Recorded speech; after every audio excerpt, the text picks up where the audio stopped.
Number বিদাত, মুয়াজ্জিন যখন বলছে আশহাদু আন্না মুহাম্মদ রাসূলুল্লাহ, তখন মুক্তাদিরা জবাবে বলছে সাল্লাল্লাহু আলাইহি ওয়াসাল্লাম। জি না, রাসূল সাল্লাল্লাহু আলাইহি ওয়াসাল্লাম বলছেন ফাকুলু মিসলা মা ইয়াকুলু মুয়াজ্জিন, মুয়াজ্জিন আজান একামতে যা বলে তোমরা অনুরূপ বলো। আশহাদু আন্না মুহাম্মদ রাসূলুল্লাহ, এটা শোনার পরে আপনাকে আশহাদু আন্না মুহাম্মদ রাসূলুল্লাহ এটাই বলতে হবে। আজান একামতের বাহিরে মুহাম্মাদের নাম শুনলে ওয়াজিব হবে আপনার সংক্ষিপ্ত হলো দরুদ পড়া, ওটা আজান একামতের বাহিরে নবীর নাম শুনলে সংক্ষেপে বলতে পারেন সাল্লাল্লাহু আলাইহি সাল্লাম, অথবা গোটা দরুদ আপনি বলবেন, এটা ওয়াজিব।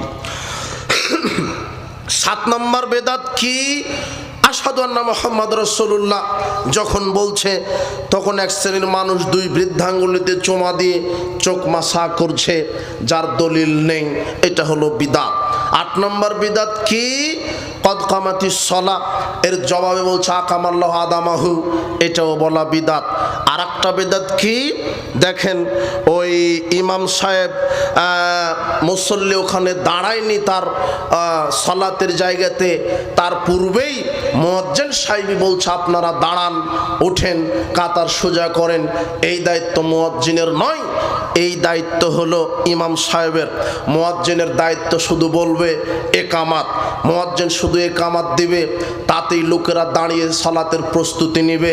আর একামাত শেষে ইমাম সাহেব মুসল্লিদের দিকে মুখ ঘুরিয়ে বলবে আকিমুস সুফুফাকুম, তোমরা তোমাদের কাতার সোজা করো, ওয়া তারাসসু, প্রাচীরের মতো হয়ে দাঁড়াও, হাজু বাইনাল মানাকিব, কাঁধে কাঁধ মিলিয়ে দাঁড়াও, ওয়াসুদ্দুল খলাল, পরস্পরের 2 পায়ের ফাঁকা জায়গা, মাঝের ফাঁকা জায়গাটা বন্ধ করে দাঁড়াও।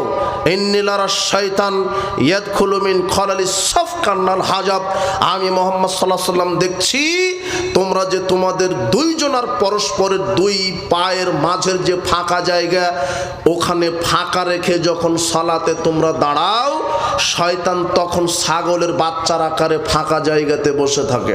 আপনি দেখেন এদেশের শতকরা 99টা মসজিদে 4 হাত আধা আঙ্গুল আধাত করে ফাঁকা রেখে, 4 আঙ্গুল আধাত করে ফাঁকা রেখে জামাতে দাঁড়িয়ে সালাত আদায় করছে।